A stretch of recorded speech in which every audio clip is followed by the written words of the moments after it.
Good afternoon, everybody. I'm so glad I'm back to paint with you again. I'm very excited. I am going to paint the beautiful maple leaf shaped Santorini stone that was sent to me from Tollece Inman, Rock Inmaninspirations. And she hand cuts all of these beautiful stones in beautiful shapes. And I'm going to be putting some out in videos as well as putting them in my shop. So you'll be able to purchase my painted Santorinis. Now I will be having to apologize already because I accidentally forgot to hit record when I was doing a certain part, which is this part. So here's what I used: eggplant, berry wine, apple red, pure pumpkin, and moon yellow. You can go back and pause that and just use a sponge, different color sponge with every color that you're using, and blend it on there kind of like an ombre. I started with the eggplant, went to the berry wine, then while the paint is still wet, you got to switch sponges and switch colors and blend it in. And if you want help with blending, I'm going to post a couple of blendy tutorials in the video description so that you can practice first.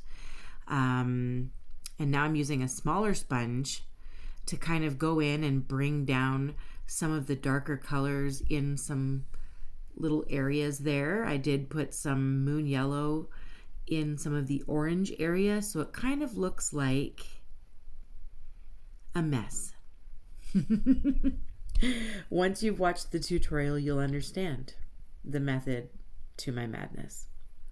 I chose these colors because I really love them. You'll see that I probably use these colors often. My paint is getting old. I don't have new paint yet, but I will eventually. But for now, this stuff is still working really great, so I'm happy with it. Luckily, with a Santorini stone, we don't have to prime it first. It's gorgeous, bright, sparkling white, so we don't have to do anything there. Now, I've done like a weird light color here and made it darker on either edge. You'll understand later. I'm trying to keep this one a surprise so that you don't really understand it, and at the end you're like, hey, I see. So it looks a little weird right now. I just had Jackson's soccer banquet last night. I don't really like this, so I'm just going to start covering it up with black paint. I just gave up. We're going to start over. And while we start over, I'm just going to tell you about Jackson's soccer game. Or not soccer game, soccer banquet. This was his first year playing soccer, and it's been a rough year because, of course, he lost his dad in March. And so it's been a little bit of a strange year, and he went back to playing soccer after a little bit of time off. Not too long, though. It was over March break. And he went back and he kicked butt. I was so proud of him. Let this black part dry before you try to put your ruler there. Don't be impatient with this part. Just do a line. Do a line. You'll understand why very, very soon. It's easier to watch the whole video, and then you'll be like, oh, hey, okay, I understand those steps. And then you can go back and watch it again and paint one yourself. Anyway, if you hear squeaking, it's because my desk needs to be adjusted. It's squeaking. So every time I move or laugh or whatever, it squeaks, and it's driving me insane. Anyway, his soccer banquet was last night, and it was adorable. I'm going to put a little smidgen of his accepting his soccer award, his medallion. I'll post a little snippet of that before I do the resin reveal, the shiny reveal. So you'll see that after. No more talking about that. I'll show you after. So on top of that line, I'm just using a small blending brush, and if you don't have one, take a look at my blending brush tutorial, which I've listed in the description of this video, or you can search for it in my list of videos. Just type it in, Rachel's Rocks blending brush, and it'll bring you right to my tutorial. It's just a few minutes cutting off some bristles and shaping it a certain way. And I'm just kind of going along that line, trying to stay above it. And I'm smudging some areas and bringing it up. Some of those areas look taller than others. You do what you want with it once you see what it is. You'll understand better. So now I just want to make a mess of this beautiful background and see what I can do here. So this is my fine lining brush, which I also have a tutorial for. Super easy, super simple. And if you've mastered creating a fine lining brush, you will be happy forever. I have never gone back. I've never gone to an art store looking for specific brushes. I don't buy nail art brushes. I literally make my own fine lining brush whenever I need one. And once you master how to do that, you're good to go. You'll be very happy. So I'm going to bring us a little bit closer so that you can actually see what I'm doing here.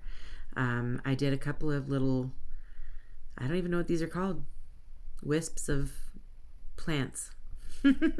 You tell me what they look like. I'm just making them up. This one's got like little berries on it, or like little leaves. They're so tiny. So I'm using a small dotting tool, which you can use a toothpick for.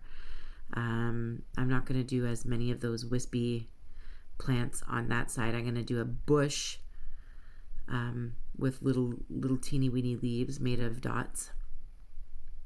So with that, you got to do lots of little branches, and I will be adding more branches as I go along, adjusting its size and shape once I step back and take a look at my painting.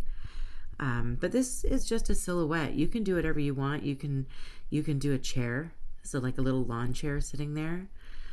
You could do the silhouette of your favorite dog. You can do a cat silhouette.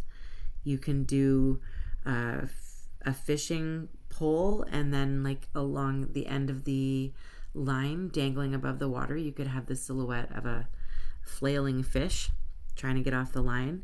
There's lots of things that you could do in the silhouette, but I'm just doing what I'd like to sit by the water. Giving away hints now, like, you know what this is, right? I want to park a lawn chair right here, put my feet up on like a little stool, and have like a drink of some sort, maybe even just a nice hot coffee with some, I don't know, salted caramel Baileys. I don't know, just sit there and relax watching the sun go down. So I did mix a little bit of white with a little bit of moon yellow, and I'm going to remove some of that off of there because there's a lot of white there and I don't want it to roll anywhere. It is a very flat stone, but I don't want to risk it like moving and the sun shape not being the way it's supposed to be.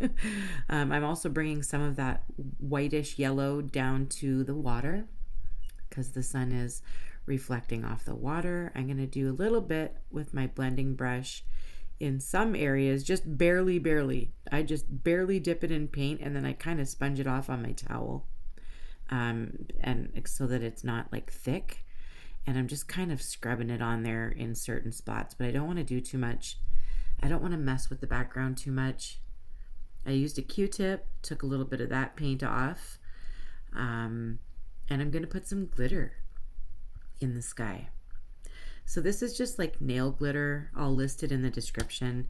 You can get it in all different colors. I'm just using like a goldish color to go around the sun.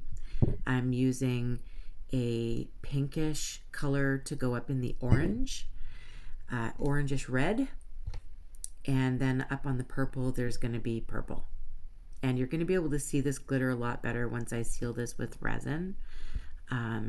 And it just looks fantastic. No curing necessary.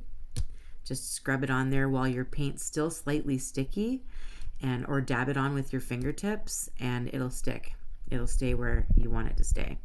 So I'm going to paint very carefully the outer edges, just the edges. I'm going to keep the back white, as white as I possibly can, because sometimes it's difficult.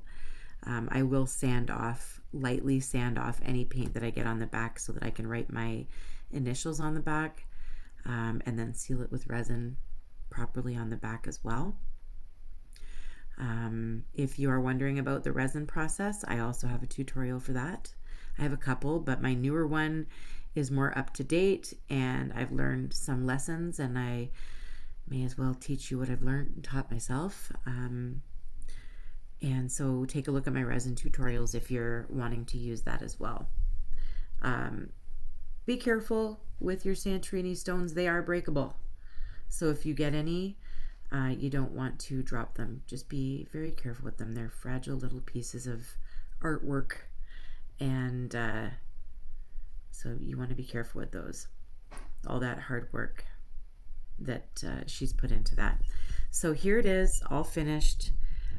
Before I seal it with resin, I'm going to show you a little snippet of my son's soccer banquet, and then I'll show you it all shiny. There he is. I'm just so proud of this kid. He's the bravest, most resilient person and the kindest person I've ever met. I'm so proud of him. He was very excited to get a medal. He'll be playing again. I'm very excited for that.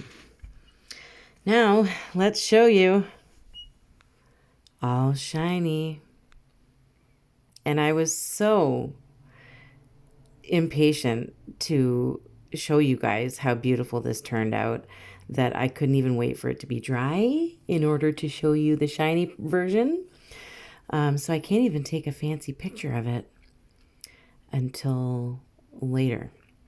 So you guys get to see it here, and everyone else can see it some other time. I love you guys. I hope you like this. I hope you get to paint one as well, because it's been kind of fun, and you can do lots with it. Just use your imagination. And if you don't like how I did it, you can change it up. I will see you guys soon. Keep painting.